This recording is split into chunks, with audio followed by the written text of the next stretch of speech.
Hello everybody, how are we all? I'm very well, thank you for asking. You will notice my camera is not on at the moment. And that would be because I'm going to be on Normal Island with with Curtis. Sorry, apologies, I was just reading anything. Yes, so and that's I hate having to explain this every time. For some reason, the camera doesn't let you split it in and have like two feeds of the same camera, so I have to deactivate on this and then whatever, you know.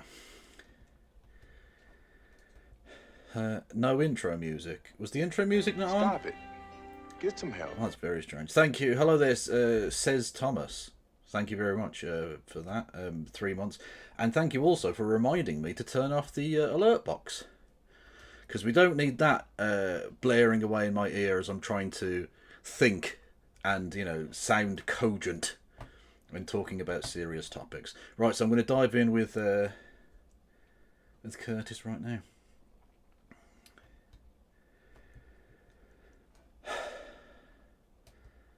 No, hang on. Settings is what I'm after, isn't it? I want the old setterinos.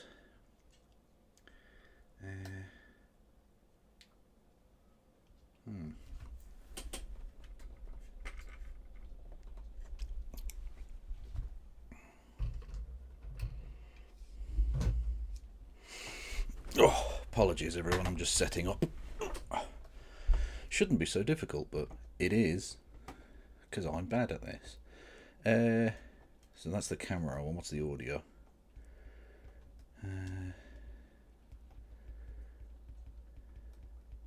There we go. Right. No, I don't want a virtual background to join the broad name. Okay. Kevin, look, I remembered me. Why not just put that in automatically then, you prick? I haven't changed my fucking name. I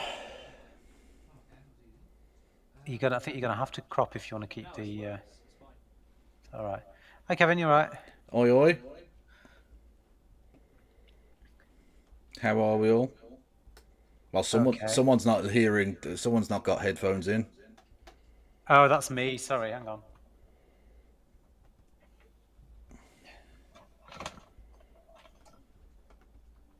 Hello, Kevin.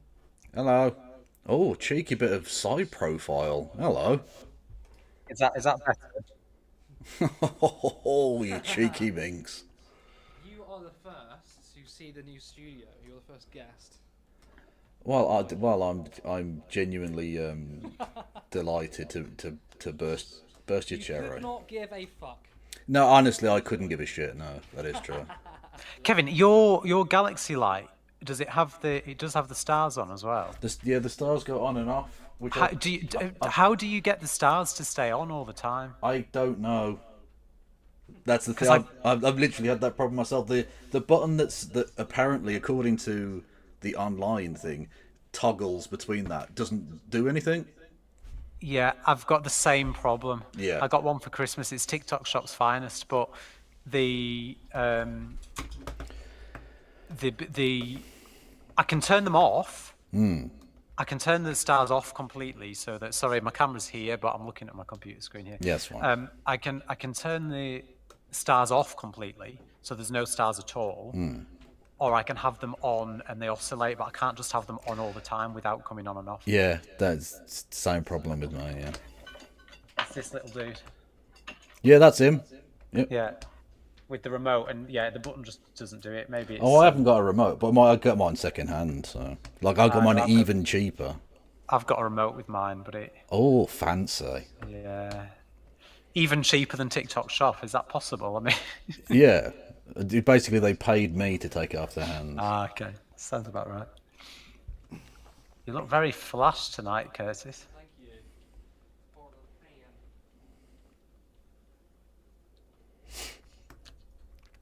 That's yeah. I was going to say that's way too zoomy. Focus.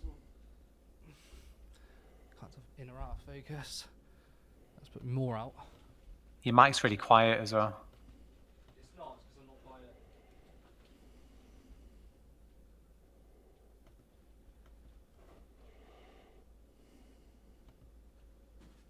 Have you got autofocus on? No, I'm just changing it. Oh, it's getting worse. Yeah, it's worse. Your mic's really quiet as well.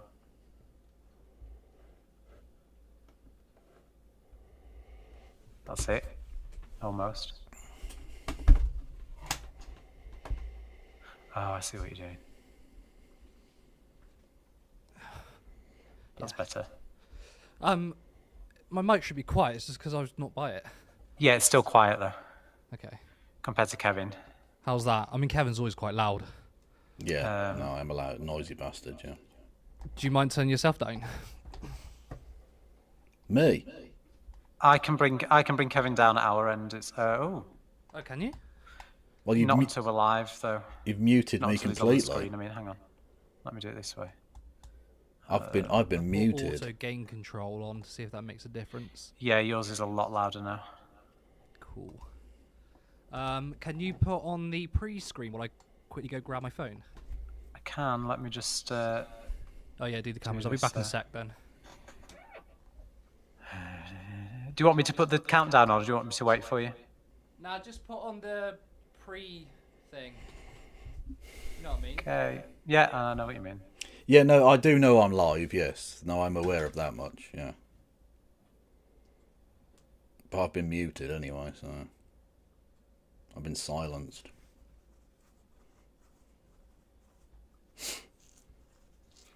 It's initializing. By the way, just a quick heads up. The joke I do at the end where I shout like Zig Heil or You're whatever. on mute, Kevin. Oh, you're on your Are you broadcasting? Yeah, yes. Oh, hi. Hello. I don't know if we're on or not. But... You are, yes. Hi. I'm still getting an echo from somewhere.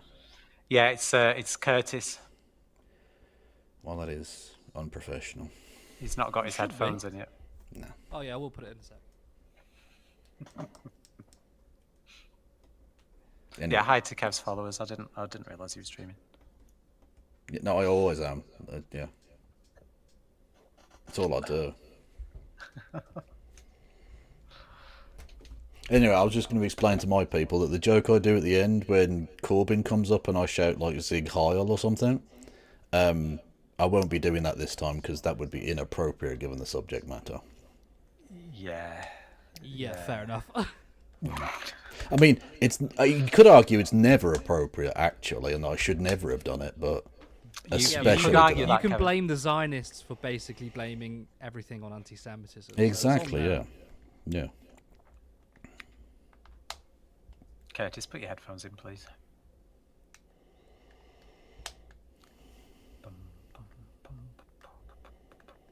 I've got Baby Shark stuck in my head and I don't know why. That is a bit weird. Oh, if I'd have known we were going to be on your stream, I would have wore something more appropriate than my pajamas. Well, you're not on camera. All we can see is what you're showing like on the screen. Oh, okay, and they can hear us, can they? Yeah, so you're just You a can hear it's disembodied the voice. Show, yeah, the show's starting soon. Cool. Just look at myself quickly. You look fine, Curtis. I know that you know you need to make sure Perfectionist. that yeah. Although I'll tell you what's really annoying me, that tiny little like moon of a light on the right hand side of the frame, that's like just in the frame. What's that? When on the split screen with you and Kevin. Oh, okay. See what I mean? I can sort that out. I don't think it matters. It's just me being pedantic. Probably but... doesn't matter too much, but Okay, I'm back to being muted now. Yes. Hello there, everybody. But if you move over the other way, your mic's not going to be centered. You can give me money in the ways that you know you can. You can follow. You can follow. You can That's subscribe. close enough, isn't it? No. Or You do can think subscribe with Amazon you're off Prime. centre. I think it looked better with the light in it. You can gift subs to the community. You can do bits maybe if I add in messages. the light a bit, 200 bits a what's going on. walk at your No, I text think to it's fine. speech. People Sorry, see it on the. it's very funny to people do see it this on the main whilst they house don't page, realise it's they're fine. talking over me. That's funny to me. Should Right. we do the countdown? Yeah, I was just going to ask if we're ready to rock and roll. I'll put it on now.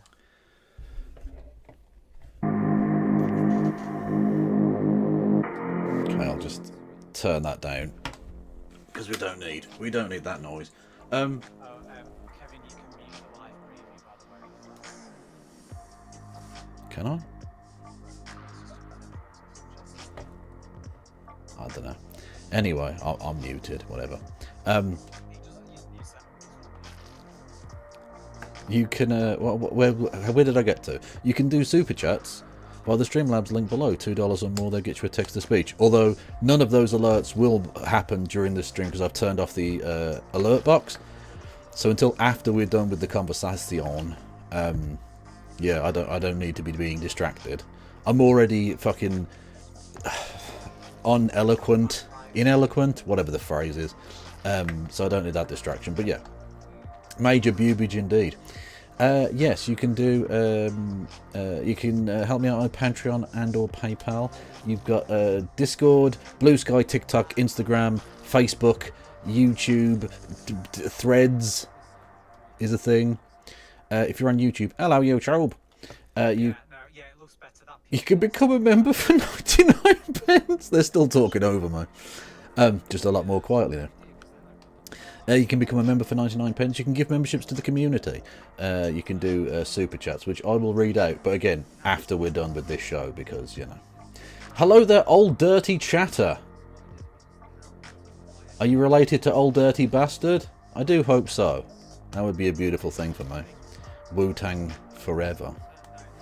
Yeah, thank you for subscribing with Prime. A new Prime subscriber. Much love. I wish, but no. Well, that's a shame then. But you know what? You're welcome in all the same, friendo. We're just waiting for the countdowny thing, and the topics tonight are there's a lot of Nazi related shit. Unfortunately, because that's the world we fucking live in, where the Nazis are like back.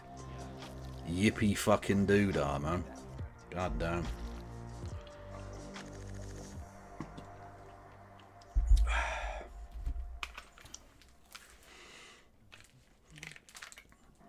We're gonna party like it's 1938.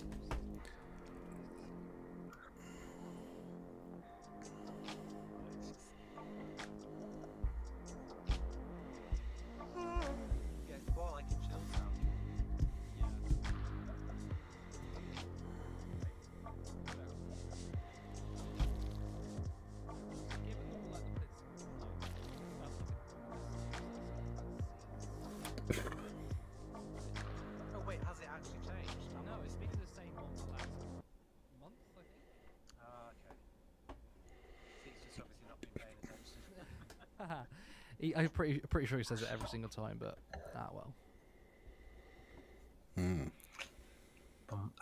This is set up to go straight to you, isn't it? This one. Yes. Got around.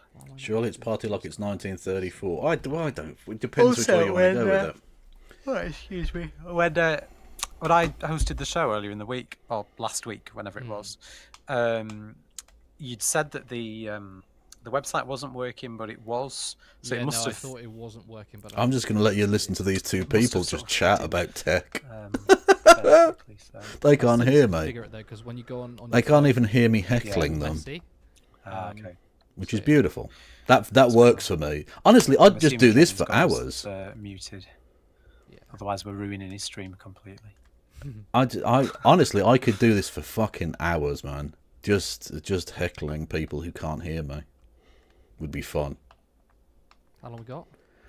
48 seconds. 40, 43, 42, 41.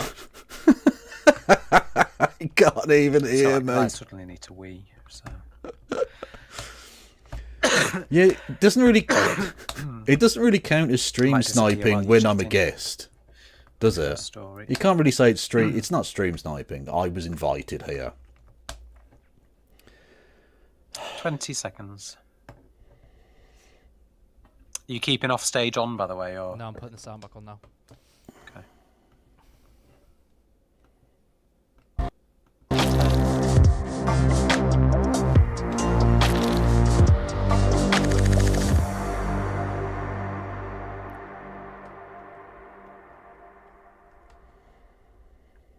Welcome back to Normal Islands Live. I hope you've had a wonderful weekend. My name is Curtis Daly, and as you can see, things look a little bit different.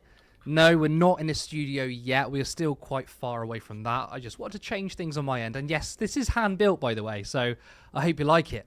But that's not important. What is important is covering the big stories with excellent commentary from our very good friend of the show, Kevin Logan. Kevin, we're approaching the end of January. How has the first month of 2025 been? It's been beautiful, but the highlight so far is getting to talk to you again. Oh my God. I nearly fell off my chair this time. You always catch me off guard with these big love-ins. It's a beautiful It thing. means so much to me. Yeah, do you know what? That has been the highlight of the month, is just speaking to you and seeing your incredible face. Well, we are both awesome, so what else I needs can to be said? attest, I can agree with that, and hopefully our audience agrees too.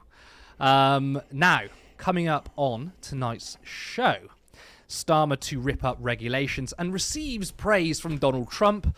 Elon Musk makes a Nazi speech at an AfD rally. Trump calls for the ethnic cleansing of Palestinians. And today marks the 80th anniversary of the liberation of Auschwitz, which is now known as the Holocaust Remembrance Day.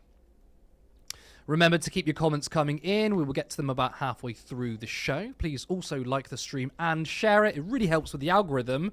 And if you would like to come back after the show and leave a comment, that also helps too. If any of you are not subscribed, hit that subscribe button and make sure the notification bell is on. Now, on to our first story.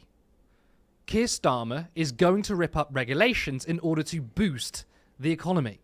Starmer made this statement in a call with Donald Trump. A Downing Street spokesman said the two men discussed trade and the economy, with the Prime Minister setting out how we are going to deregulate to boost growth. And it is a consistent thing for the Prime Minister to be saying. Both he and Chancellor Rachel Reeves have been emphasising it in various guises over the last few days, as they've really lent into their desire for economic growth. Now, I would like to remind people of an image. This is the result of deregulation, of course, that is Grenfell. Calling for deregulation for economic growth is right-wing economic policy, and it's no different to the policy of Liz Truss. Kevin, before we get on to the Trump stuff, what is your response to Starmer talking about deregulation? Well, it's not massively surprising. We know that the neoliberal brain rot has infested the Labour Party to its absolute core. People voted for change, and what we're getting is continuity Cameronism. It's just Cameron and Osborne 2.0. It doesn't surprise me in the least. And of course, what will be even less surprising is the fact that it won't work, because it didn't work the first million times they tried it. It's very much the World War I strategy of getting out the trench and walking very slowly into machine gun fire and hoping you don't die. Again and again and again and again. And all it happens is that money gets filtered up into the pockets of the richer and the richer and the richer, and the working conditions and general life conditions of the poorest get worse and worse. I agree. Now, after the call between... and we're going to get on Trump anyway. After the call between Donald Trump and Keir Starmer, Starmer was actually given praise from the US president. Donald Trump has said he thinks Keir Starmer has done a very good job so far. The US president said he and the Prime Minister get along well, despite Keir being liberal, which is a little bit different from me. But I think he's a very good person, Mr. Trump said. I think he's done a very good job thus far. He's represented his country in terms of his philosophy. I may not agree with his philosophy, but I have a very good relationship with him. Now, we certainly know part of the reason why Trump is making positive noises with Starmer, and that's due to his deregulation agenda. And we've got a video clip to show you which explains a bit more. Downing Street does appear to have emphasised in this phone call is what it's called the UK's push for deregulating to achieve growth. Now, that does really chime in with what the Chancellor has been talking about over the last few days, but more importantly, it also chimes in very much with Donald Trump's own political agenda. That will have been potentially music to his ears. Now, Trump is notorious for attacking other leaders, and you don't get support from Trump if you politically disagree. I've never seen Trump claim that, oh, well, I like this person. I think they're great despite political differences. I've never heard that before. So it's clear that the praise is because Starmer and Trump are a lot closer on political issues than you might think, especially on the economy. But that's not the only thing. Starmer also praised Trump on his handling of Gaza. The Prime Minister paid tribute to President Trump's role in securing the landmark ceasefire and hostages deal in Gaza. The President welcomed the release of Emily Damari and sent his best wishes to her family. They discussed the importance of working together for security in the Middle East. Now, we know that Trump's so-called deal with Israel was entirely at the fault of the Democrats, but he is in no way sincere about peace and the Palestinian people. We also have yet again an example of Starmer shown to be a hypocrite. An endorsement from Donald Trump tells you everything you need to know about what is wrong with Boris Johnson's politics and why he isn't fit to be Prime Minister. Well, I agree with Starmer. I mean, what kind of person are you that warrants such nice words from Trump? Kevin, I want to get your thoughts on Trump and Starmer's praise for each other. Yeah, well, firstly, it's probably best that they don't have the sort of kick-off to their relationship that he had with Mette Frederiksen, the Danish Prime Minister. Thankfully, he hasn't demanded some of our sovereign territory, which is nice, I guess, from an ally. Anyway, what he sees in Starmer isn't necessarily a political acolyte in that Starmer believes anything, because Starmer doesn't really believe anything, and that's why Trump likes him, because he's malleable. He can be bought, he can be cajoled, he can be bullied, because ultimately he's just what you want him to be. If you have either the money or political clout and power to force him to do something, he'll do it. Nothing isn't for sale, including the NHS, including British foreign policy. If you look at the way in which he literally put on hold the transference of the Chagos Islands to Mauritius so that the then incoming president could have a look at it. I'm sorry, are we a sovereign nation or are we not? Apparently not, according to Keir Starmer. So Trump doesn't like him because he's their political acolytes. It's because he can be a yes man. He can be a nodding dog. He can be Donald Trump to his George W. Bush, right? He can be that lapdog that he needs the British Prime Minister to be. And again, he wants the British American governments to be able to, American companies to be able to buy the NHS. Basically, I think is one of the key things he wants from any kind of free trade agreement that might take place. And in terms of Palestine, especially, it's grotesque to see these two evil Zionist bastards lie consistently. Trump is not in favour of peace in that region in the slightest. We have seen him call for the outright ethnic cleansing of the entirety of the Gaza Strip in the last few days.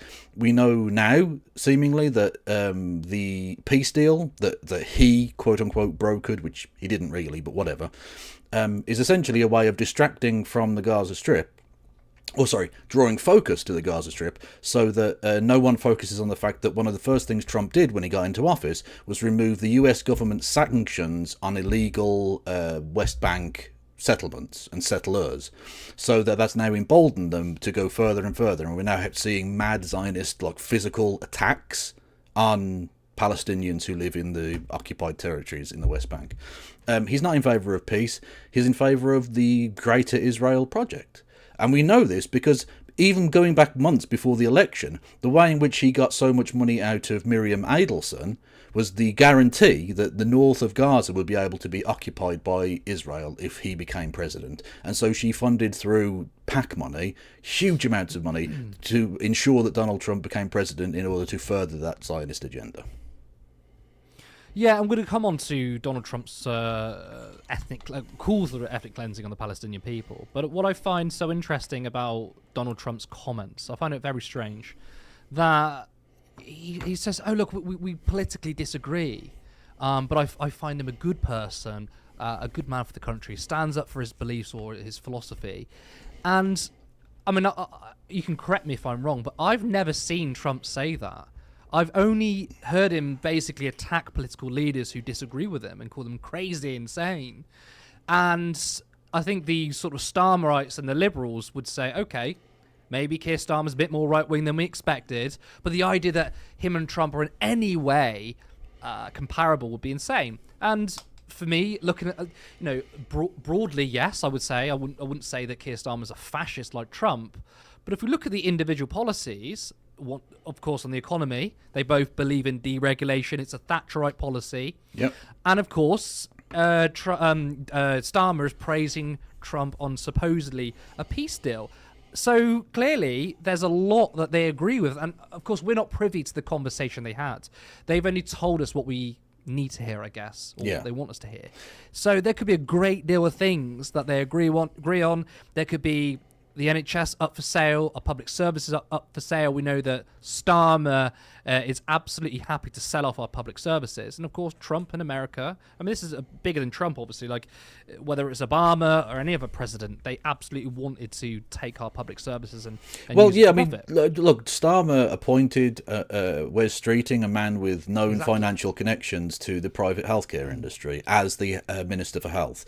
That's it. That's all the sign I need that they're trying to open the door. The Tories know to a degree it's going to be difficult politically for them to privatise it, but because the Labour Party has this historic connection to the NHS as the party that in government founded the NHS, that they probably can get away with it because they can do so with a sense of plausible deniability, like, well, we wouldn't sell off the NHS, it's our baby type thing, when that's exactly what they're planning to do, clearly and obviously. And yeah, I can only go back to sort of the point that I made a second ago. And actually, the tweet you mentioned or showed on screen from Keir Starmer attacking Boris Johnson for having gotten an endorsement from Donald Trump is exactly the reason that Donald Trump likes Keir Starmer. Not because he said bad things about him, but because he's so unbelievably two-faced that he's prepared to say that Donald Trump is a massive piece of poop He's in one breath, and then when it becomes Starmer politically convenient to go the complete 180. That's why he got on with David Lammy. Anyone who's prepared to be that unscrupulous and be that principleless is a person that Donald Trump can do business with. Precisely. He sees Starmer as someone I can pretty much weaponize and use because it's true. Starmer has he's an empty vessel, and it doesn't matter what Lammy and Starmer said in the past because I mean Lammy is gassing up Trump even before they met. So you're absolutely right there. It's basically Keir Starmer is whatever I want him to be. And that pretty much goes for the billionaire class, the corporations who funds the Labour Party.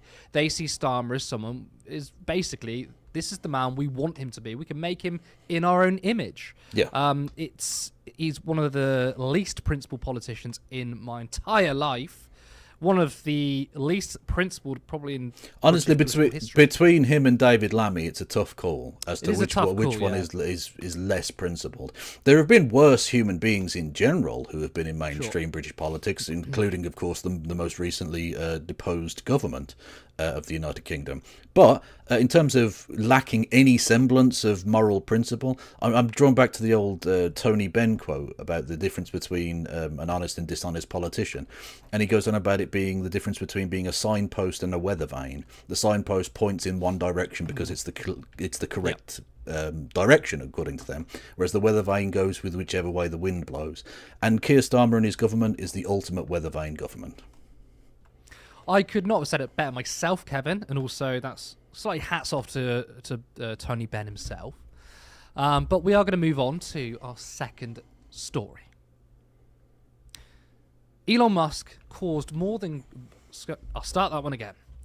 Elon Musk caused more than controversy for clearly doing the Nazi salutes at the pre-inauguration rally for Donald Trump. People tried to defend him, claiming he's awkward and autistic, and it was actually a wave, not a fascist salute. Well, how are people going to spin this? To really say that I'm very excited for the AfD, and I think you are really the best hope for Germany.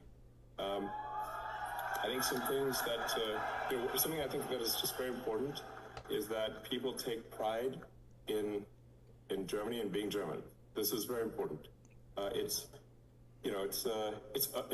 okay to be proud to be German. This is a very important principle. It's okay. It's good to be proud of German culture, German values, and not to lose that in some sort of multiculturalism that dilutes everything. The German people are sort of really an ancient nation, goes back thousands of years. So I think there's frankly too much of a focus on past guilt, and we need to move beyond that. People, children should not be guilty of the sins of their parents, or even let alone their parents, their great grandparents, maybe even. And we should be optimistic and excited about a future for Germany. Yes, that is Elon Musk attending the neo-Nazi party AfD, Alternative for Deutschland's rally, making a speech about multiculturalism, diluting Germany's culture, and there being too much focus on past guilt. Kevin, I don't see how anyone can defend Musk and claim that he's not a Nazi or a fascist. He's just concerned about immigration. How dare you? He could have been talking about any part of German history. He could have been talking about the Napoleonic era, the end of the Holy Roman Empire, anything. He could be. He's talking about the Nazis. He's just talking about that one. 12-year, just over 12-year period of Nazi rule. That's literally the thing. He did a Nazi salute, which, by the way, don't call it the Roman salute. There is literally no evidence of it ever being a thing that the Romans did. It was invented by people, artists largely in the Renaissance, who painted Romans as having done that. But regardless of the historic inaccuracy of that, he did the Nazi salute. Like, if you want to just say, my heart goes out to you, just go, oh, heart, love heart goes out to you. Heart goes out to you. He chose the one physical action which everyone thinks, oh, that's Nazi. That's a Nazi thing. Because that's exactly what he's doing. He's doing the plausible deniability thing of pretending like, oh, I'm autistic. I know lots of autistic people. They don't go around zig-heiling. That's not a thing that happens. There's no physical tick as far as I'm aware that even leads to that. So he's just talking rubbish. And then follows that up with speaking via a video link, as you showed there, to the Alternative for Deutschland party, which is just a straightforward neo-Nazi party. A party with a long history of connection to other neo-Nazi groups. Its members, there are just replete examples of them engaging in Holocaust denial, which is another topic we'll get on to shortly. And all kinds of violent extremist connections and all the rest of it. They're awful. They're absolutely awful. The fact that even if he'd just said to them that you're the best hope for Germany, that alone would have been enough for me to suggest that he's a neo-Nazi. The fact that he starts going on about things being diluted, that multiculturalism dilutes what the bloodline, Elon? Is that what you're talking about there? It's a bit on the nose, mate. Even when they say about diluting culture, I mean, clearly some fascists mean literally the bloodline, and I'm sure. Well, I mean, I don't know whether Musk is referring to that or not, but given that I think he's a Nazi, yeah. I think he probably is. But even those who aren't referring to bloodlines, but they mean in terms of culture, how was culture being diluted? Because think about our country, right? Over the last 60 years, immigration has massively increased. But has the British identity changed? No, of course, it's more of a melting pot. There have been things that have been added to the British identity. But if you think about traditional British culture, drinking tea, having a pint at the pub, casual monarchy, racism, violence. Yeah, there's also that. None of that has really changed. It's still here, even after, let's be honest, an influx of migration. Yeah. It hasn't changed. I would say it's added to it. Yeah. And in good ways. I think Britain being a multicultural society has only enriched it. I mean, I saw not a famous picture, but someone photoshopped this brilliant image. I think it was during Brexit. When they photoshopped the high street, and it was just basically fish and chips on every shop. Chips, fish and chips. Very boring stuff. I like the fact that there's multiculturalism. So it has changed our culture, enriched it, but it's not diluted what they would see as the sort of native culture. It hasn't. So it's a complete lie anyway. Well, yeah, exactly. I mean, literally the number one thing you mentioned there, drinking tea. Tea comes from China and India. Well, there is a specific reason why that became a tradition, and it's because we went there and stole their stuff. Literally. Like, you can't invade all of the rest of the world, take on its cultural affectations, and then say that you're pure or that you've got some completely isolated nativist concept of what you are. No, we are a nation of comings and goings. You can tell that from the place names. Some of them come from Scandinavia, some of them come from the jutes of places like what is now Denmark. Some of it's German. We've got lots of French influences. We've got Celtic. There's loads of stuff going on throughout all of that time. And all we've seen in recent times is people from slightly further afield, because again, we went there and sort of invited them, coming in and adding to the culture. And like you say, it hasn't fundamentally changed, but it's adapted in a way that it was always going to, regardless of whether brown people came here or not. Culture does change. Culture does evolve. It moves with the times. We're not all wearing neck ruffs, for instance, because it's not the Tudor period. We're not all wearing, pencil ties because it's not the 1970s. Like, it's not... Things change and develop and move on. The idea that something has to stay and remain exactly as it is ridiculous and not how, chronology works or how culture works. And B, is fundamentally ridiculous because you're looking at the past through a rose-tinted glass. Whenever they look at things like the 1950s and say, well, we want to go back to that time. Oh, you want to go back to the time when the top rate of tax was 90%, do you, Elon? You sure about that, mate? You sure you want to go back to the time when the top rate of tax would cut your net worth in half or, by the 200 billion? No, I don't think you do. I don't think you do, my friend. Also, just to tackle the kind of historical stuff here. When he mentions the parents and grandparents and great-grandparents of these people and how they shouldn't feel guilt for the past, no one is asking anybody to feel guilt for anything that they personally didn't do. What we can say, especially when it comes to things like imperialism, is that if you're still benefiting from that, then do something about that. Are you give back the cultural artifacts that you stole, or try and financially help the countries that you stole from and all the rest of it. We do ask that people do that, including, of course, Germany, because it's not just Nazi period for which that's the case. They were involved in imperialism before, and indeed to a degree subsequently after that. It's that what Elon is trying to do, and it is sort of bordering on genocide or bordering on Holocaust denial, is pretend that what happened then doesn't matter now. And when he says that you should be proud of being German, are you suggesting, Elon, that the Nazis were guilty of being proud to be German? Because given the fact that they led Germany into the worst situation it has ever faced, I would argue that's not true. That's not remotely true. If you look at the way in which the Nazis killed millions of Germans, they got millions more killed in a war that they started. This is not a thing to be proud of.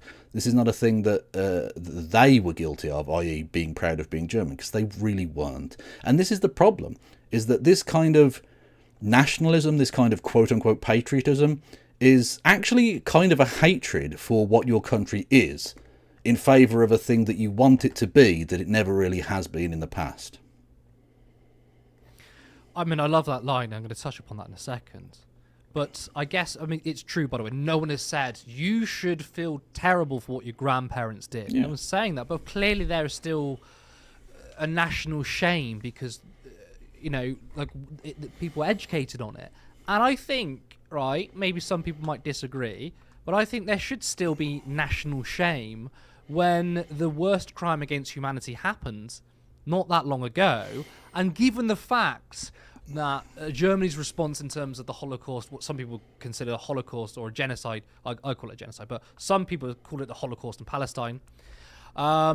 They clearly don't give a shit about ethnic cleansing there, or even just the rise of the AfD. And I think the fact that the AfD are becoming popular means, well, surely they shouldn't end the national shame, should we say? I think if these forces are still coming back, then the guilt hasn't worked. But this is also a mirror from what we hear from British politicians when they say, well, the left want you to hate this country for what we did in the past in terms of the British Empire. Okay, we did some bad things, but we also did some good things. Well, it's not quite as easy as that. 90% of the stuff we did was bad. When you talk about, we built the train networks in India. Oh, yeah, we did it out of the goodness of our heart. And there's this sort of pushback there. And it's eerily similar to say, well, Britain shouldn't feel guilty about the British colony, but we're still benefiting from it. Exactly, and if your attitude to the British colony is, okay, it was the past, some things we did were bad, but also I'm against immigration or high amounts of immigration, well, as Akala said, brilliant by the way, he said these people are just following the wealth. Okay, we have immigrants coming from across the world, from the global south, coming to the UK because we stole their wealth and they're following the wealth. Well, to quote the great Mohammed Salah, when he went to the British Museum, he was just going there to visit his own stuff. It's Yes. true. As an Egyptian, he was just going to visit the things that we stole from them. I think another point, as an addendum to all of this, the people that are at fault for the rise of parties like Reform or AfD or the Marine Le Pen in France or whoever, I mean, obviously are the people themselves for, putting forward this kind of neo-Nazi filth, but also neoliberalism. And again, that might sound like it's kind of the pat socialist response, I suppose, but it actually is true. If you look at the areas that the AfD do well in, or if you look at the areas of Britain that Reform do well in, it's largely post-industrial areas that have been completely sold down the river by neoliberalism. They haven't seen the benefit of it. If you look at how the AfD, where they do well, it's basically like the Berlin Wall didn't fall, in essence. Financially speaking, East Germany is still an absolute basket case. The unemployment rate is through the roof by comparison to its former West German areas. And that fundamentally has led people into the extreme situation that they find themselves. People don't generally vote for horrific shit like this unless it gets really, really bad. We saw that with the literal OG Nazis. The Weimar Republic was doing quite well until the 1928 financial crash, and then, when people started starving, they looked for an extreme solution to their extreme situation. And whilst things aren't as bad now as they were in 1928, 29, 30, they're becoming that bad. They're getting to that place. The financial wealth in Britain is all in London and the southeast. The economy of the rest of the country is worse than that of Alabama. People will vote for extreme solutions if you put them in extreme situations. And neoliberalism has taken the piss out of the working class for so long now that they're looking to solutions that aren't really solutions. They're not actually going to solve the problem. But you can't offer the status quo to people who have no stake in the status quo because they have no future. Yeah, I mean, if we look recently, we could say that there was a sort of rise of the left and the right around 2015. Of course, it goes further than that, obviously 40 years of neoliberalism.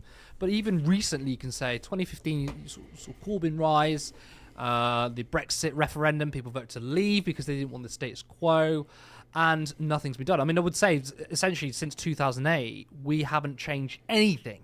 Absolutely nothing. And us socialists on the left predicted this. We said this is what's going to happen if the liberal establishment, if the ruling class stay as it is, and we've been proved right. And it didn't feel good, by the way. I wish I was wrong. I don't want to be in a situation. I wish the neoliberals were my main enemy, but no, it's the fascists.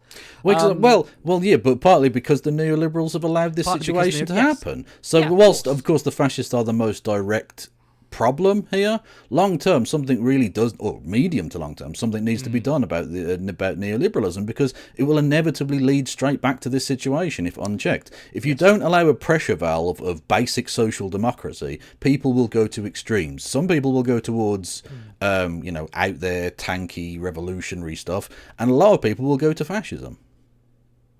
Precisely. There's been a sort of surge of historical revisionism when it comes to the Nazis. I mean, you have people on the right claiming that the Nazis were actually left-wing because the party was called National Socialist. Of course, that obviously means they were socialist. Just how North Korea is a democracy because the ruling party is called the Democratic People's Republic of Korea. Kevin, the Nazis were not socialist or left-wing in any way. No. This seems like a ploy to move the spotlight away from the far right, and actually, the danger is the left. Yeah, they're going to be really surprised when they find out that buffalo wings aren't the wings of buffaloes. Crazy, I know, just because it's in a name, lads. No, the Nazis were not remotely socialist.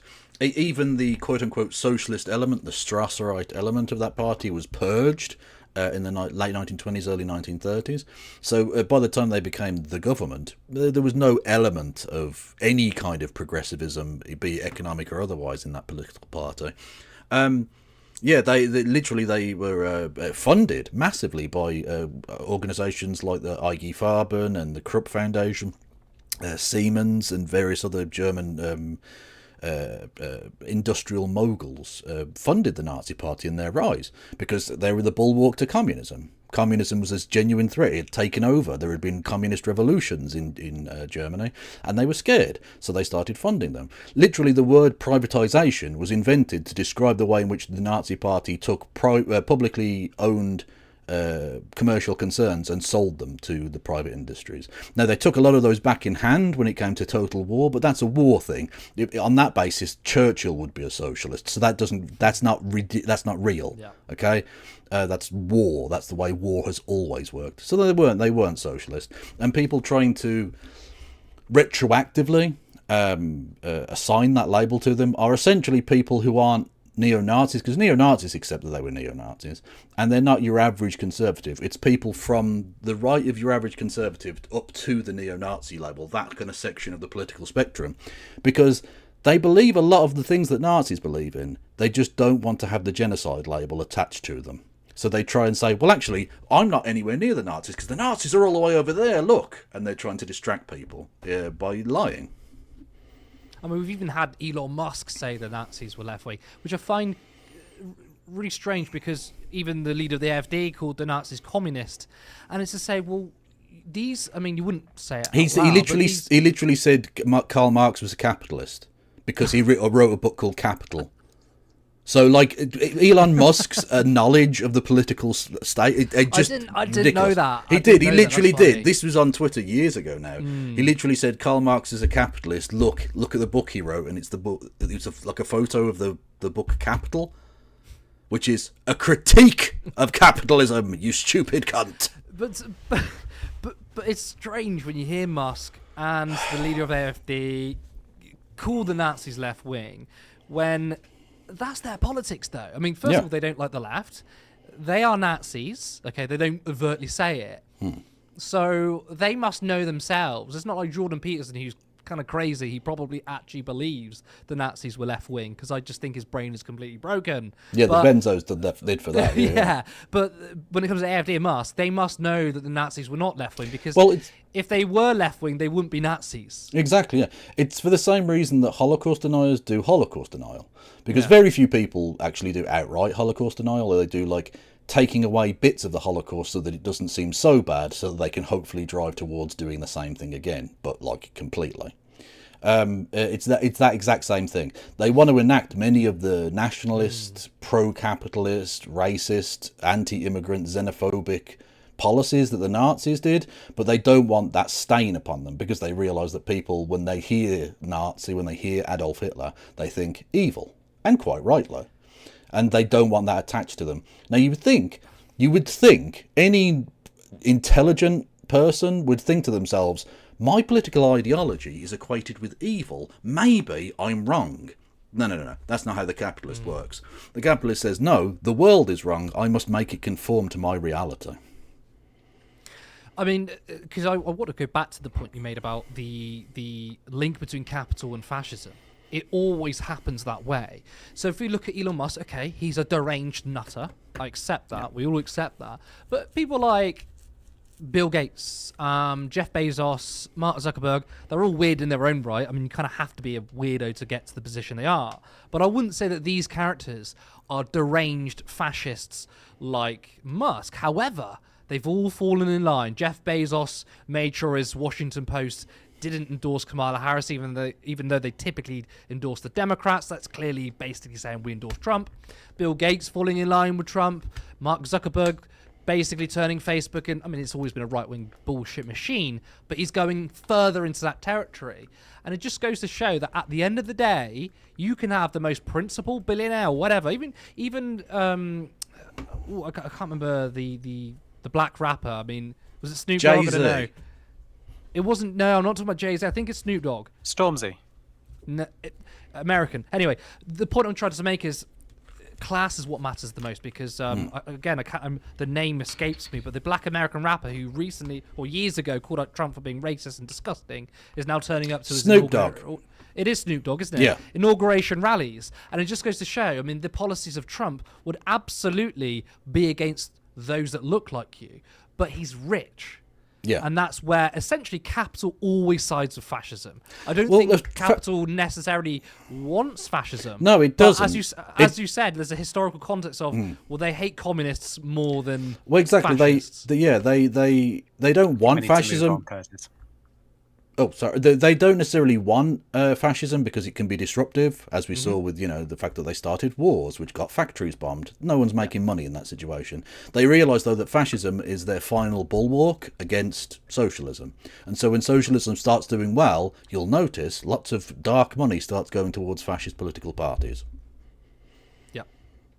Now, before we go on to our next story, I just want to say thank you to all those who are watching. Remember, if you haven't liked the stream already, then please do. And if you're not subscribed, then make sure you do that too. Again, if you come back after the live is over and drop a comment, that really helps the algorithm. And if you want to see Turn Left continue to grow, then make sure you share this video online, tell your friends and family about us. Now, there are currently a few of us working voluntarily, and we want to be in a position where this is our full-time work. And one day we can... Apologies, Kevin. I forgot you could hear me then. All of the time. This means we can upgrade our equipment, create more ambitious content, and one day have a studio. So let's build a socialist media alternative. You can head over to turnleftmedia.co.uk/support to donate.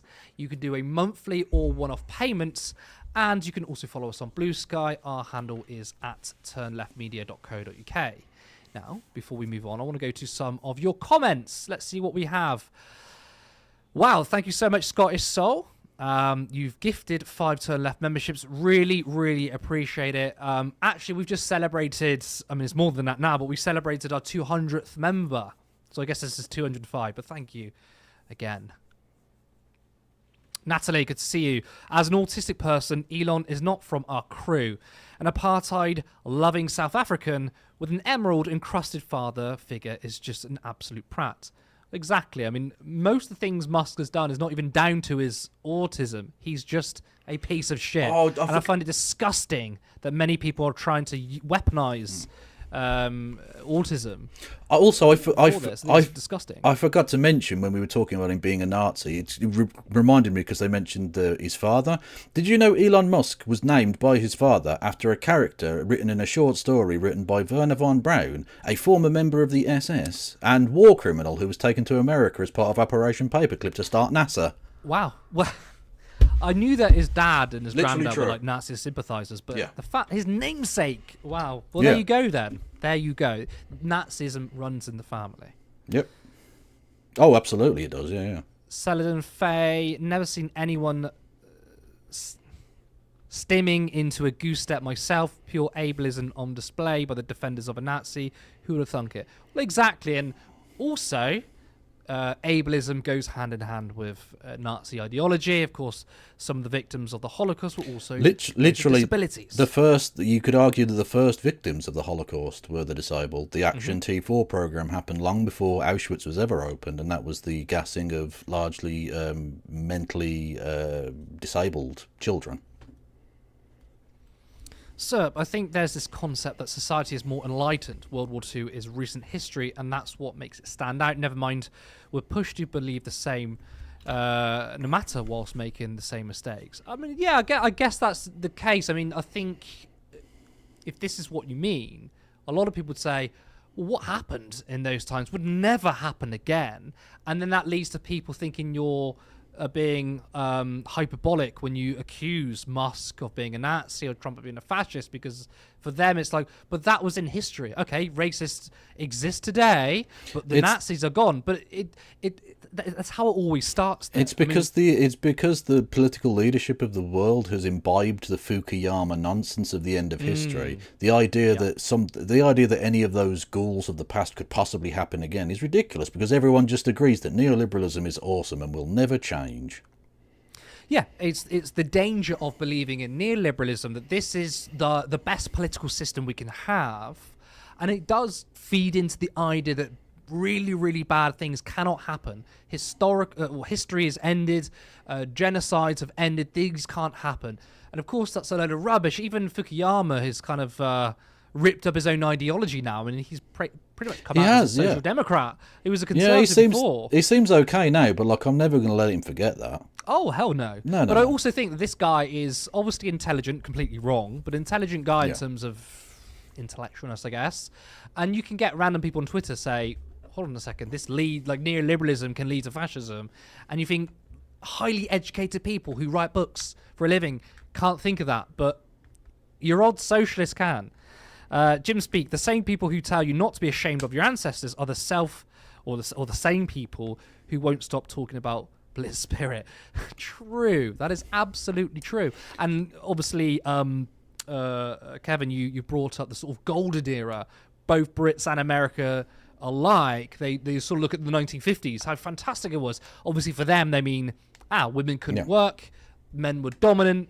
They obviously forget about the tax rate. Well, my favourite people are, like, as they mentioned there, the people who will say what your ancestors did doesn't matter. That shouldn't impinge upon you. And yet they've got like a Roman statue avatar. Like, come on, like, oh really? You want to jerk off over Nero or some shit, but like what your great grandparents did doesn't matter. Shut up, man. Politics Clive. What's Starmer going to congratulate next? The real estate prospects for beach houses in Gaza. Well, maybe he would call that economic growth in Palestine. But who's going to buy them? Fucking Aquaman! Aquaman! If you don't get that reference, you should. It's H-Bomber Guy. You probably Indeed. all do. But yeah, that'll Starmer do. has no principles. But I think that's all for our comments. And we are going to move on to our next story. Donald Trump has called for the ethnic cleansing of Palestinians. Gaza Strip right now, and it's a mess. It's a real mess. You'd like Jordan to house people from Gaza? Sorry, Curtis, I caught myself off guard with how quick that was. And Egypt to take people. I'm talking to General El-Sisi tomorrow, sometime I believe, and I'd like to take people, and I'd like Jordan to take people. You're talking about probably 1.5 million people, and we just clean out that whole thing. It's over the centuries that's many conflicts that site, and I don't know. It's something has to happen, but it's literally a demolition site right now. Almost everything's demolished, and people are dying there. So I'd rather get involved with some of the Arab nations and build housing in a different location where they can maybe live in peace for a change. Temporarily, or would they It could be either. It could be temporarily, could be long term.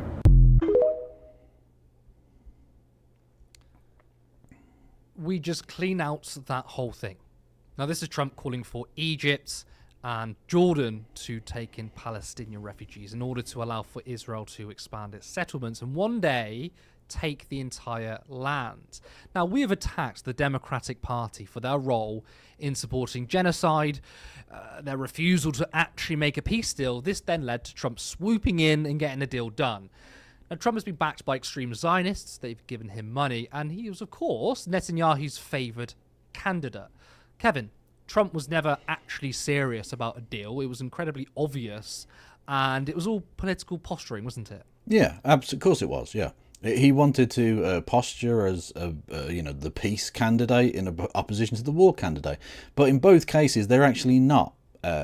He's not for peace. He's for capitulation to Putin in Ukraine, and he's for capitulation to Netanyahu in the occupied Palestinian territories.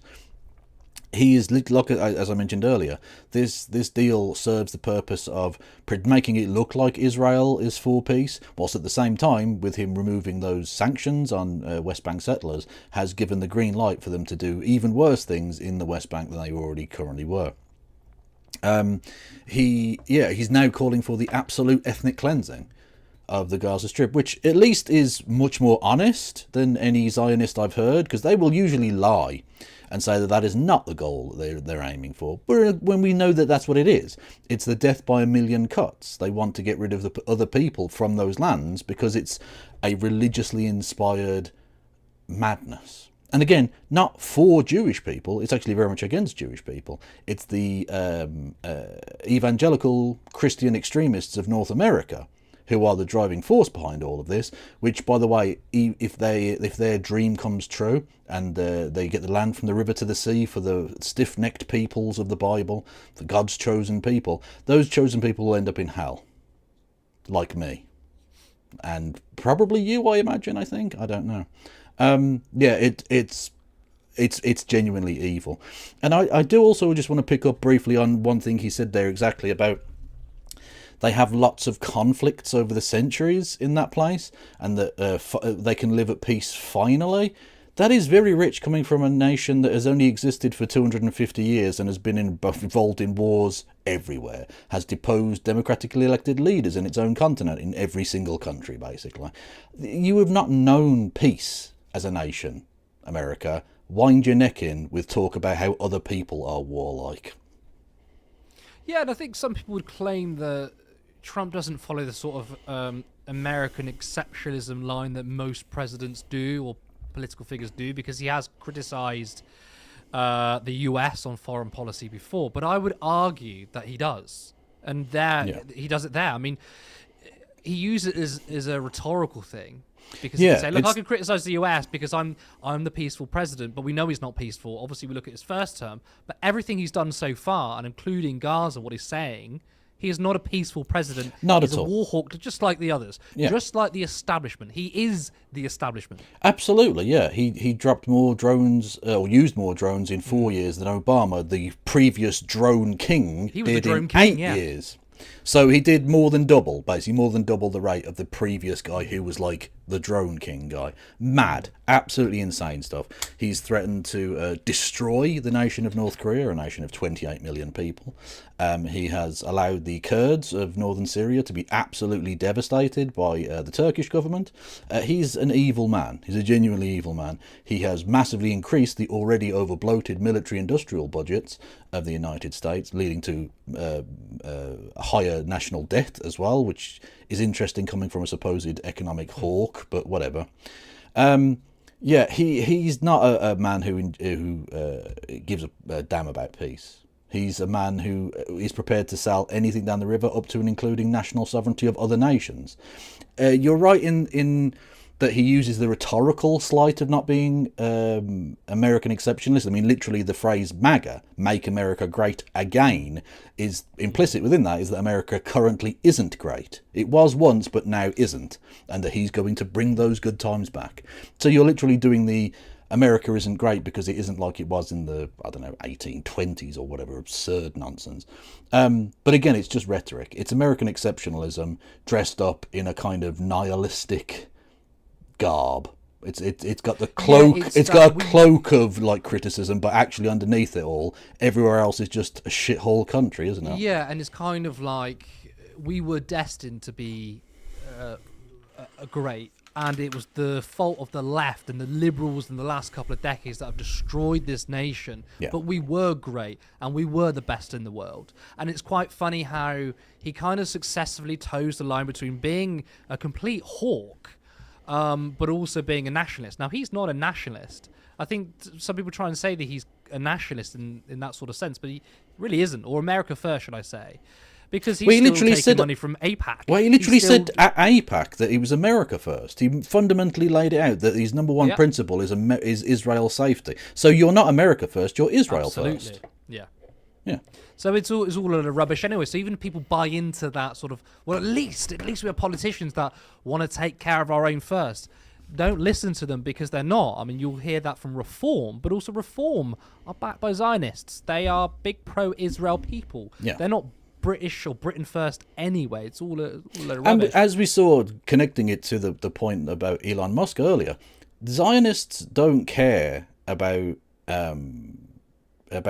Jewish people or about anti-Semitism or anything like that. You can be an anti-Semitic piece of garbage like Elon Musk. You can support neo-Nazis in Reform or AfD or Marine Le Pen. You can do all of that, but as long as you support Zionism, they'll accept you. Literally, that's why Viktor Orban and Benjamin Netanyahu get on famously, even though Viktor Orban is a fascist. He just is. He absolutely is. But they get on really well because it doesn't matter if you're a fascist as long as you support Israel. That's all that matters. So it's not the defence of Jewish people or a defence of humanity or anything like that, a defence of the safety of people. It's the defence of the nation state of Israel. And that is it. I mean, over the course of the US election, I mean, there were many people who refused to vote for the Democrats due to their position on Gaza. Yeah. And whilst it is understandable that people didn't want to vote for Harris, I maintained the position that, look, Trump was always going to be worse on the issue of Gaza. Yeah. And it was a matter of really, really holding your nose and voting for Harris. I personally think that was the only viable vote, and I think this proves it. So, Yeah, even though well, I'm going to say that even though the Democrats are the ones to blame for all of this, by the way, they are. I think the best position to take as a US voter was to back Harris. I was going to ask your thoughts on that, but I believe you're probably going to agree. Yeah, absolutely. Yeah, I think Biden and Harris were dreadful on Israel slash Gaza slash Palestine, Middle East peace in general, frankly, given their involvement with Yemen and various other things. Yeah, absolutely atrocious. And they should be remembered for how appalling they were. They should be remembered for that and that alone. But Trump is going to be worse. Trump has promised to be worse. He's not even like he's going to do it surreptitiously behind the scenes. He's saying up front, I am going to do worse. He was literally saying, as the genocide was going on, that they weren't killing enough of them. Literally, they weren't genociding them quickly enough.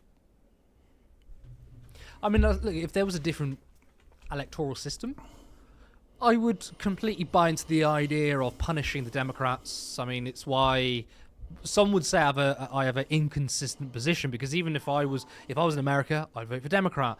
But I have famously, I say famously as a well-known person, no, I publicly said you are famous. You're Curtis Daly from the telly. Yeah. Thank you. That's kind of like what my mum would say. Oh, bless you, you're on the telly now. You've lost my train of thought there, actually. Inconsistent position. You voted for the Greens or whatever. Inconsistent position because I support the Greens. I vote for the Greens. I would never ever vote Labour, probably ever again. But the difference is there's a couple of things. Obviously, Labour and the Tories are virtually exactly the same, but also we are lucky that we have a parliamentary system. Yeah. That's not the case in America. And I do think if there was a different system, I think the Democrats should be punished, but that's not possible. Exactly. We don't elect our head of state anyway, because again, we don't really do democracy at all. So it is a different situation.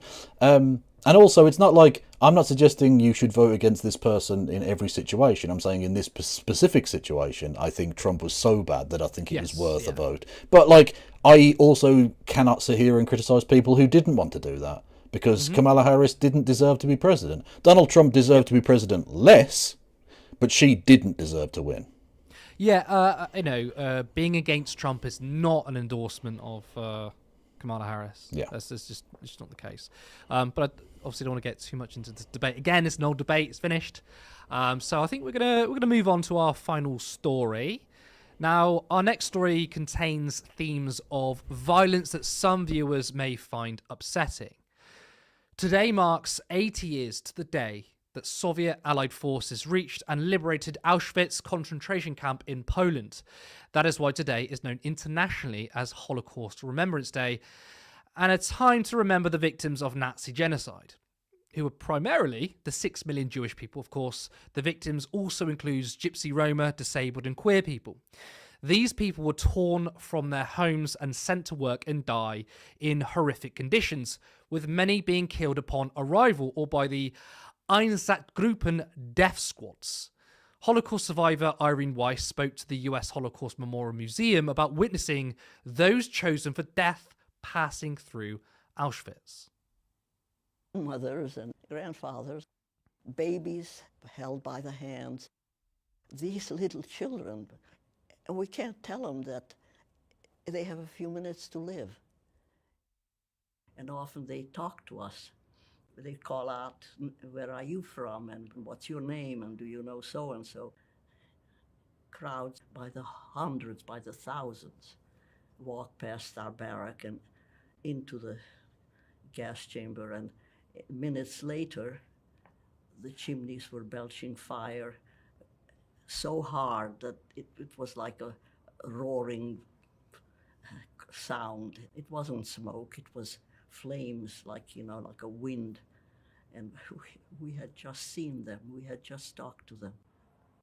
My memory of Auschwitz is the actual extermination. The period of 1939 to 1941 is when the Nazi persecution of Jewish people moved from violence and brutality into outright extermination. The outbreak of the Second World War was blamed on Jewish people, and the rounding up began as the Nazis invaded Poland. The Einsatzgruppen task forces, made up of SS and security police, moved just behind the main army. The Nazis rounded them up, beat them, and sometimes murdered them. But most, at this stage, were moved to ghettos. More Jewish people from Europe were deported into these ghettos. But Heydrich ordered the SS that the aim must be to establish only a few cities as concentration points. They were treated as undesirables, detained in poor conditions while the Nazis decided how to get rid of them. Hans Frank and other Nazi leaders were open about wanting the Jewish people to die from their mistreatment. The Nazis wanted to move the Jewish victims eastwards into Soviet territory so that Germans could settle in the areas currently overwhelmed by concentrated ghettos. It was a problem of their own making, their own stupidity. It was at this stage, under the cover of war and invading the Soviet Union in 1941, that the mass extermination truly began. The Holocaust Remembrance Day, this Holocaust Remembrance Day, we want to commemorate the Jewish victims of the Nazi regime and remind everyone that it didn't start with concentration camps, but followed several stages, one of which is rounding up undesirables into detention facilities and creating problems where there are none. All over the world, there are so many contexts where this lesson has clearly not been learned. And now we are thinking of that phrase, 80 years on, never again is now. Kevin, looking at the current political climate here, the US, globally, do you agree with my statement that the lesson never again has not been learned? Oh, absolutely. Yeah, no, it becomes more and more hollow all of the time. It is especially galling currently as we have the self-appointed Jewish state engaging in a genocide. The idea that never again means now, it means anything in the modern world. Unfortunately, it basically doesn't. It's happened many times since then, and the world has allowed it to happen. In fact, in the case of Israel, it's encouraging it, it's funding it, it's arming it, in a way that thankfully many countries didn't with the Nazis. The Holocaust Memorial Day is really important, not just from a historical context, keeping the memory of these people alive, but in an active political sense, because in an era when we've seen more and more anti-Semitism, not just rhetoric, but increased use of violence and terrorism against Jewish people, it's important to remind people forcefully that this is where it ends. Because as you say, it doesn't end at the gates of Auschwitz. It doesn't start at the gates of Auschwitz, it ends there. It starts with the othering of people. It starts with the rounding up of undesirable people, the forced expatriation of the other group, and we're seeing that more and more from Western politicians, both in terms of their policy and now, as we're seeing in America in practice, the forcible rounding up and removal of peoples. This is getting scarily close to the same process, that the process of genocide. It's important that we remember that, especially, like you say, 80 years since the Soviet Union and the Red Army liberated that camp. And it must be borne in mind as well, of course, that Auschwitz itself was literally opened as a POW camp initially, and the first people to be gassed there were Polish and Soviet prisoners of war. So it wasn't just Jewish people, of course they were the majority group in the Holocaust, but all of those othered groups. And the Pastor Niemöller poem, first they came for the communists, and I did not speak up because I was not a communist. That thing holds true, and that social solidarity is really important, even with groups that you don't necessarily feel are kindred to you. It's important that we all stand up for each other in the face of overweening governmental violence. Now, a little known fact, which I do think is becoming more widespread, is that at the beginning of the Nazi regime, the victims were trans people. Magnus Hirschfeld was the Jewish doctor and founder of the trans-friendly Berlin Institute for Sexology, also known as the world's first trans clinic. Nazis accused Jewish people of degeneracy, and that encompassed everything, including the existence of queer people. Christian values were a big part of Nazism. They believed that Jewish people delineated from essentially conservatism. What today we would describe as liberal values, then they were described as sinful, which is still actually described today by fascists and religious fundamentalists. But the Nazis believed that this was the downfall of society, and you can see how this was synonymous with anti-Semitism. You may hear things such as Jews are facilitating the white genocide by supporting high amounts of immigration. Now, you might only see that on Twitter, but this is one of the most classic anti-Semitic Nazi arguments, in which Elon Musk even tweeted in support of this argument.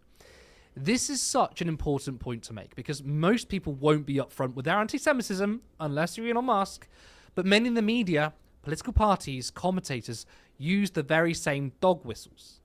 The West has fallen due to liberal culture. Strong men create easy times and easy times create weak men. Our culture is being diluted. Kevin, this is not in any way downplaying anti-Semitism. In fact, I think they work hand in hand. But the moral panic over culture, degeneracy, or liberal far-left values, queer people, and the outrage of the trans community is very much Nazi ideology. Now, I'm not saying that all transphobes are Nazis, but what I am saying is that there's literal historical precedent for the rise of fascism, with trans and queer people being one of the first victims. I mean, what do you make of that? Is that something you agree with? Absolutely, yeah. I think it's a really good historical example you use there of the Hirschfeld Institute for Sex Research, because it was one of the first institutes that was targeted by the Nazi thugs. And indeed, I would argue probably is the first book burning that took place, because literally their research papers were piled up in the street outside and burned. Setting back sex research by potentially decades. How far along we would have been in that process if we'd had that, because it was basically the only such clinic really of its kind in the world, to be honest. It was genuinely groundbreaking. But because it deviated from heteronormativity, it had to be destroyed, because that's the Nazi way, isn't it? And also, I think it's interesting that you bring that up in the context of Holocaust Memorial Day, because it's an interesting new avenue of Holocaust revisionism or Holocaust denial that we've seen from the likes of J.K. Rowling and other TERF individuals, that they've decided to deny that ever took place, that the destruction of the sex research, or the Institute for Sex Research took place.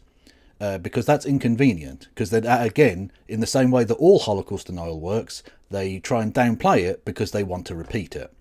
TERFs downplay that because they don't want to be associated with the Nazis, even though they would like to, in the same way, roll back sex research in ways that, they find icky or uncomfortable. It's classic Holocaust denial, but from a new perspective. Yeah, you're absolutely right, and that's what I made the point. I don't think all transphobes are Nazis, but there seems to be a sort of pipeline towards fascism and Nazism. Yeah, it depends how far along the line they go. Literally. I mean, Posey Parker, for example, is someone who's extremely transphobic, but then you find out more of her political positions.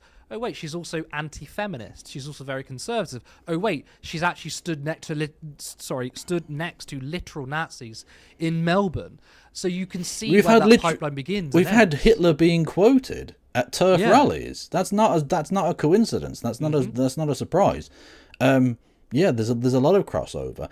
Any movement that can be kind of used or utilized as a way of enacting violence upon people who are either some way other, right? So either like a racial minority or a sexual minority, someone who neo-Nazis don't like. Any movement that can be latched onto, especially one with plausible deniability or with a certain amount of political clout, will be latched onto by neo-Nazis and pull people in that direction. And unfortunately, TERFs are not the first, but they are one of the more recent ones that has had that happen. And you notice the difference between the sensible human beings who realise that that's messed up and get out of it. They might not stop being transphobic, but they don't become fascists. Whereas people who stick with it inevitably go down that pipeline. I agree. Also, thank you for that, and also thank your entire contribution to tonight's show. But that is all we have time for. I want to thank everyone who tuned in. Of course, I want to thank Kevin. Remember, if you haven't liked the stream already, then please do. And if you're not subscribed, then make sure you do that too. If you come back after the live is over, please drop a comment because that helps the algorithm. And again, I just want to say, if you want to see Turn Left grow, then make sure you share this video online, tell your friends and your family about us, because we are just a group of volunteers and we want to be in a position where we are paid for our work, and one day this becomes our full-time jobs. You can help us do that by going to turnleftmedia.co.uk/support to donate. You can give us a monthly subscription through Patreon, or you can buy us a coffee, if that's what it's called, via one-off donation. The links are on the website. You can also follow us on Blue Sky, and the handle is @turnleftmedia.co.uk. We also now go live on Twitch and Kick, so if you're someone who uses that platform, or if you know anyone, then make sure you get yourself on there and you can watch us there too. We do have a special announcement. We were going to make it last Saturday, but unfortunately due to sickness the debrief was cancelled, so I'm not going to announce what that announcement is. I'm just going to say that there is one coming, and we'll try and announce it soon when it's appropriate. We are back this Thursday at the same time of 8 p.m. I'm Curtis Daly. Thank you, and see you next time. Support independent media. Don't do the joke, Kev. Don't do it. No! On social media. Stop it. Thank you. Turn left. Another fucking great show. Belter, mate, belter. I fucked up at the start there because you said a bit and I was reading the comments and I didn't hear what you said, so that's why I moved on rather than ask you another question. I was like, "Fuck, it's finished already." We still need a longer. We need a longer outro after Corbyn's little. I just leave it going because Support it's on independent a media. little Support loop. social justice. Oh, so it that's is there on social media. Oh, it's fine. Or if you turn the loop off, it just leaves the frame up and you can just leave it forever. So. Oh, does it? Yeah. Oh, see, nobody told me this. Oh. It's fine. He's a weird-looking lad, isn't he? You reckon? Well, maybe it's just the glasses make his eyes look weird. Well, I mean, I guess this is wonky glasses meant that I couldn't vote for him. True. So. He's got anti-Semitic glasses. It's the anti-Semitic glasses. Yeah. What's the announcement anyway? We can't tell you. You're streaming. Oh yeah, you streaming? Hang on, I'll mute I'll mute you. 1 second. Go on, tell me. I am streaming, but they can't hear you now, so. Who is? I don't know. No. Okay, well I'm gonna unmute. Anyway, yeah. So that's the big announcement is that Curtis is still awesome. Obviously. Wait. Still, you have to be awesome in order to still be awesome. See, and this is why the announcement isn't that you're still awesome. Because to be fair, I'm sat with my turf pajamas on, so you've got turf pajamas. What? Yeah, let me guess. Is it? Fucking Hogwarts! Oh no, nerd! Who sleeps in shit? What is wrong with you? Listen, outrageous. It keeps me warm. It keeps me warm. Oh, okay. Well, so would fire. I love that. Yes, but I don't have space for a fire in my bedroom, Kevin. You might. I don't. Well, I can just about get away with a candle. So. Yeah, you're cancelled. You're getting cancelled in chat. You're fucking cancelled, yeah. I know. Shit, a beautification turn. Whoops. I know. Oh. Yeah, that was cracking show. That was a good one. Quite heavy topics. Yeah, exactly. Yeah, there was no fun one in there, was there really? No, not really. So it must have been aching for you though to drop a little joke. Yeah, no, it was a little bit, yeah. But like, I mean, it's difficult to sort of crowbar in a joke when you're talking about the Holocaust, really. Yeah, it's literally. There's not really been much fun in our shows at all recently, has there? We need to. Well, that's there the needs to be some problem. better When news. all of the stories involve some kind of Nazi connection, like it's bad that's the thing. times, Like, I man. do want to make our shows a bit funnier, but like, it's kind of hard when the beginning of this year has literally just been about Nazis. Yeah, exactly. It's yeah. kind of hard to just whack in a joke, you know. How many viewers have you got at the moment, Kevin? Well, across the millions of platforms, you've got 54 there and 47, 102. Oh, hello to Kevin's 102 viewers. There Oh you yeah, go. hello. Also, Callum, when you end the stream, I can't raid into Kevin as well. Yeah. So basically, what I would just say is, at the end of the show, Sorry, don't end the Kevin. stream and just sort of leave it. No, and it's then, it's absolutely fine. That's you're growing and learning, and that's fine. Ooh, we're learning. Well, no, I mean you're right. It's like it's a So- new platform or whatever. Yeah. Yeah. What no, do we no. what do we make it? What do we make of this comment then? Let's have a look. Oh yeah, let's badmouth people. Come on. I would defo be a member of a leftist stream that covered working class political activity. Can't find one. Just going over the same depressing news items, except with a left bias. Such a shame. Wasn't it Les Watts though when we covered, because we talked about FTSE 100 CEO pays, they got more in like 6 days than the average worker in the entire year. We covered that story. I'm sure it was Les Watts who said, yes, great, I'm so glad Turn Left's covering it, because we do talk about class issues all of the time. I mean, like the beginning of the show, we talked about deregulation and obviously Oh, how yeah, I that thought tied so. into like Grenfell. This came in right at the beginning of the show, so I think Les's opinion may have been changed after watching this show. But also, like on that point of, like, and I don't deny Les's, authentic feelings there, and I genuinely mean that. But not a lot of people do care about or would watch something like that. There's a reason that isn't a big genre on the social medias, because people don't like it. People I don't think like it. I think what Les refers to as left-wing bias, though, I would argue is, although I mean it is, but I would argue that it's also we look at those other issues in the context of the news stories of the day. Yeah. So yes, we're addressing today's news, but we're also looking at it through that socialist lens and factoring in what working people, how Also, they like, it's are gonna be- there's no person in the world that doesn't do their own bias on stuff to one degree or another. You can't. We're not robots. People, people have an opinion on stuff. And also people want to watch people have an opinion. Just reading out the news would be fucking tedious. Yoris asked, "Hi Curtis, could you interview someone from the Hind Foundation, please? Thank you, Free Palestine." Free Palestine, yeah, we'll reach out to people, whether they get in touch with us. Well, in between Or your respond to us, busy media schedule. I thought this one was an interesting one as well. One from Keith. Oh, US Keith. politicians. Keith, US politicians are now using the term manifest destiny. For instance, when talking about the need to annex Greenland, this was the term used to justify the extermination of Native Americans. Yeah. And my camera's gone, but I'm still here. Yeah, it literally was. Yeah. I just, sorry, it's- this is because I think this is like part of the thing. I'll have to still find a socialist stream which discusses what our class can. I mean, to be is fair, doing. we are.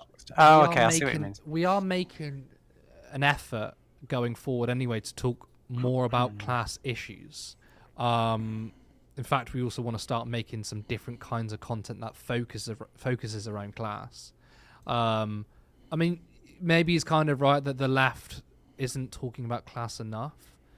Or maybe not the famous left, not smaller streamers, but we are definitely making plans to bring class far more into it. Yeah. I think what Les is also looking for, which is something that we've discussed, which is difficult to do, which is like promoting strikes, demos, protests, and talking more about those events as and when they're happening. But one, where are they and when are they happening? Because very often, unless you're in the area in which the demo is taking place, even with social media, I find often that I don't hear about these things until after the fact.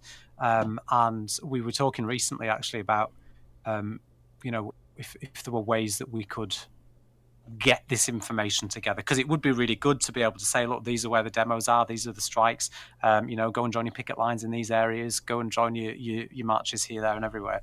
But there's not like one place to get all that information from. Exactly, yeah. And it's really sporadic as to where it is. I do think we should start covering more specific union activity, positive or negative, because sometimes we need to start talking about the gains and the wins, because that might encourage people. So like that's something. Well, there is that's a in the thing. Are we live on your end? Can Les hear this? No, we're not live. No, we're not live. No. Well, anyway, for anyone watching that agrees with this, there's a thing called positive leftist news. Yeah. Which really with Mexi, who does that. Which is that's not just British stuff, though. That's like around the world. That's like leftist wins from around the world type thing. So that's sort of good, but that's only like one video a month, I think. So no, that's good. What are your viewers saying about it, Kevin? Or are they just chilling? I don't want to engage them, to be honest with you, fucking losers. I have somebody organising on the UK who would love a chance to talk to Curtis. What's the best way to shout him? Get in touch with Rohack on Twitch. Then I don't know, on Twitter probably, I guess, or something. Yeah, you can message us on Twitter. We've got an email address as well, which is Curtis, because it changed. It's contact@turnleftmedia.co.uk. For ages it wasn't working, but our emails are working now. So if Cool. Yeah, I missed them out. What do they want to talk about? Organising in the UK. Cool. Yeah, no. Drop us an email. Yeah. What's this? Tell them to give No Justice MTG her own segment. I don't know. Can you afford her now? Because she's on. She's on the big box now. We're still getting away with mates rates, which is 0. Yeah. I mean, like I would. She's the white Ash Sarkar. Let's be honest. Yeah. I think we get her on. She comes on as a guest, when we ask her and when she's free. And I think it's a good idea. It'd be great to. But she's really busy. She's got so much on the go. Like, I would love that, but I think given she's always streaming, and also that she. I mean, I don't know her situation, Navarra. She's always a guest. She's hosted a couple of times. I don't know if she has a capacity to, like, even in a small way, be in Turn Left. Even though I would love that, I don't know. Obviously, that's up to her as well. Well, she's got time to play Magic the Gathering, so she's clearly got plenty of free fucking time. Jesus. That's not free time, though. That's important. That's important. Flies to different countries and wins tournaments on it, man. Disgraceful. I don't know. I saw a clip of it and I thought, fuck, this is not me. That's insane. No. Well, in all seriousness, though, she's always welcome on the show, and she comes on when she can. But like Curtis says, I think she's very busy, and it's not that we don't want to, like, we absolutely we'll have her on whenever she wants.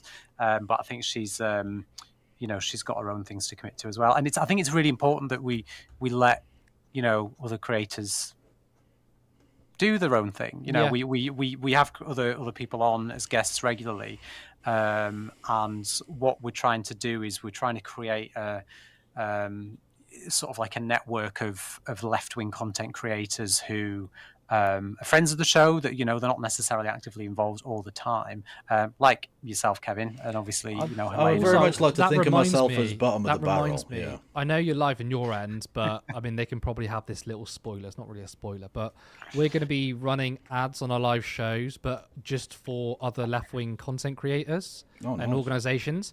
And like, are you able to like send me or send us a 30-second like clip, whatever, you speaking to camera, explaining like who you are, what you do, and shit like that. I've got a 30-second clip of me swearing repeatedly. Well, you can definitely add a bit of that into it, make it funny. Someone did though. I think it was actually a hater that did it. They compiled like a 2-minute clip of me just going fuck, shit, fuck, cunt, fuck, just cut all the things together. It was brilliant. So I've got that somewhere. I don't know. I'll have to come up with a scripted bit, and then. But the problem is with scripted bits is I'm a terrible actor. I'm a fucking awful actor. I can't do scripted anything. It doesn't have to be scripted. You can just be like, "This is what I do. This is who I am. I'm a shit post leftist or whatever you want to call yourself. I'm a wanker. We'll Come just and say I'm follow a me. wanker and I make political content. Yeah. Because basically we've got a few people on boards and we're basically trying to promote other people aside from turn left. So like, see, I'm so bad at this. Someone with a platform is saying, "Give me a 30-second video, I will fucking promote you," and I'm like, "Oh, can I be bothered?" I'm not sure I can be arsed, really. Lazy fuck. And that's why I don't grow. That's why I don't go. This is why my channel's fucking dead. Yeah, brilliant. Yeah, I'll do a video. I'll do a 30-second video for you, and yeah, and we'll Legends. do something. And then also like, sorry, send just me your links to like how to fund you and shit, because that will be included in there. You've got Andy and Flowsnake in your YouTube comments at the moment, and Andy said that someone did point Les to positive leftist news as well. Oh, good. So that was good. So thanks for letting us know that, Andy. Awesome. Yeah. Also, we had a lot of guesses for who the black rapper was. Yeah, we did, didn't we? Yeah. A lot of people in chat were guessing. I mean, Callum, you said someone in my ear? No, I didn't know you meant American. I said Stormzy because I thought you were talking about. Well, it could have been. I was thinking political. about it. It could have been either. There was obviously Kanye West, right? Yeah, but he went. He's not exactly. That was ages ago. Yeah. So it was Snoop Dogg did. But yeah, it was. He turned up and he was doing shitting on Trump, wasn't he? Yeah, Snoop Dogg literally was doing videos with the "Fuck Donald Trump" that song, right? He performed it live, I think, at one point, and then then he was doing a DJ set, a fucking MAGA event for his inauguration. I'm just like, oh, get fucked, mate. Fucking sellouts. Piece of shit. And the thing is, why? Like, he's already a multi-squillionaire. Why do you possibly need that money? I just think, though, when you get to that position, it has to be, like, some psychotic mindset that means you need more. Or maybe they've got some shit on him. Maybe it's like, Trump's like, look, we need one of the blacks, right? Have we got any dirt on any of them? Can we get one of them in to do a song for and it turns out they got a lot of fucking shit on Snoop I imagine, Dogg, so well, Snoop Dogg is, apparently he did murder someone as a younger man. Really? And go away with it. So I feel like allegedly. I feel like he doesn't need to switch to MAGA for that, because people could just say that anyway and be like, well, what you can do about him, rich and famous. Yeah, exactly. Look, he's he's rich enough that I don't think they can touch him. I think it's done by his own volition. I just think he's a sellout. Yeah, he's just a piece of shit. That's all it is. Oh, Monday, 9:00, Channel 4. Go Back to Where You Came From. It's a new Channel 4 documentary by Minnow Films. Sorry, I've just completely hijacked your conversation, by the way, but I've just had a text message. It's 6 British people sent off to basically go on the journey and experience of refugees that come to the UK. People of different views, different thoughts and opinions and ideas around asylum seekers and refugees, and it's to basically make them see firsthand what these people actually go through when they make the journey to the UK. I'm a little bit bitter because I was part of the casting process, but I didn't make it to the final stage, so I didn't end up getting shipped off to Rafa. Interesting concept, and it could really change people's minds, I think. Well, I'm not going to watch it out of solidarity. I can't watch it now. They can't shit on my man. That's not okay. What's that? Because they turned you down in solidarity. I won't watch. Fuck Channel 4. I'm boycotting. No, watch it. It's gonna be educated. Listen, I would have absolutely crumbled. Could you imagine me going off to Rafa and then having to jump in a dinghy and cross the channel? Like, I think, but do you not think they would have searched if they could find your Twitter and be like, well, what's the point in him going because he's already pro-refugee? No, that's right. That's how they got in. They contacted me, so the casting team had seen my TikToks, and at the time, I'd been talking a lot about the refugee convention and all the misinformation around seeking asylum, and it's illegal because you've come from a safe country and you've got to stay in the first safe country and all that nonsense. And they contacted me and they were like, we want people, because two of the people that are on it are already political commentators that have been on a lot of different mainstream media channels. So they were looking for people that was sort of vocal one way or another. We got a pretty funny comment. Which was, in quotes, "Who was he, the black rapper?" Sorry, Curtis, but that made me laugh. My brain was like, I don't know, might need that narrowing down a little bit more. There are one or two that fit that description. There are a couple, aren't there? Yeah. I was like, who the fuck? Come on, who is it? And I was like, yeah, black rapper. Someone tell me. Yeah, that helps. Got it. Narrows it down significantly. Exactly. Yes, another really corker of a show, actually. It was good, yeah. And I'm going to go make some clips and eat some dinner. And I'm going to go and play Fortnite for an hour before bed. Fortnite. Yeah. Is that, Well, that yes, do you play Fortnite? me? Yeah, do you play anything, actually? No. Well, no, I don't. I play good games. Like what? Civilization. Oh, apparently, isn't a new one's coming out? And Yeah, it's new on one's Switch? out So I've got a soon Switch. or something. Yeah. Which I just had an urge the other day. I just thought, I've not been on Fortnite in ages. I'll go on, and it took 6 hours to download an update because it's been that long since I've updated it. Oh, So, no. given I went to sleep while it was updating, I figured I've got to play it now because I spent 6 hours downloading the update. But yeah, I mean, I've not. I think I gained more when I was younger, but I did buy a Switch because I've got a handheld. But I think Civilization is coming, the new one. yeah, new one. It looks dope. When's that come out then? Actually, It's not out yet, is it? at some point. I don't think I it's will out yet. I will be upgrading my console and getting the new GTA when it comes out. Oh yeah, absolutely. I mean, I'm not. There's no point. I actually don't think there's any point getting a PS5 until GTA, because despite the PS4 sound like it's going to take off, it runs largely the sort of same games. So I mean, I pretty much use the PS4 as a Blu-ray and Netflix. I'm glad yours sounds like it's going to take off as well. I thought it was just mine. No, the PS4 literally sounds like that. Yeah. But yeah, I can't see any point spending any money on the PS5 unless it's GTA 5. Which well, I don't. that's I never gonna come don't out. go in for all of this commercialism because I'm a pure socialist. So you take your commodity fetishism. You're a pure socialist with your little to that, Chinese Kevin, your little Chinese made TikTok shop light projected. Yeah, exactly. onto your lap wall. Exactly. That's made in the communist to that, China. Kevin, I yeah. say socialism when no gaming. Exactly. Oh, dear. Well, listen, Kev, thank you for having us both on your show briefly. Well, no, as well. Yeah. thank you for inviting me anytime. It's all right. And It's a pleasure. yeah, And I love you as well. I love you. I both. love you. I love you. I love you more. I love you. We love you. Well, thank you. How the fuck do I get out of this? What? You say it every fucking time. We'll kick you, but Just I don't know what click it's going to the look like arrow. at your end. Oh, see, that's how you do it. You just do what Curtis has done.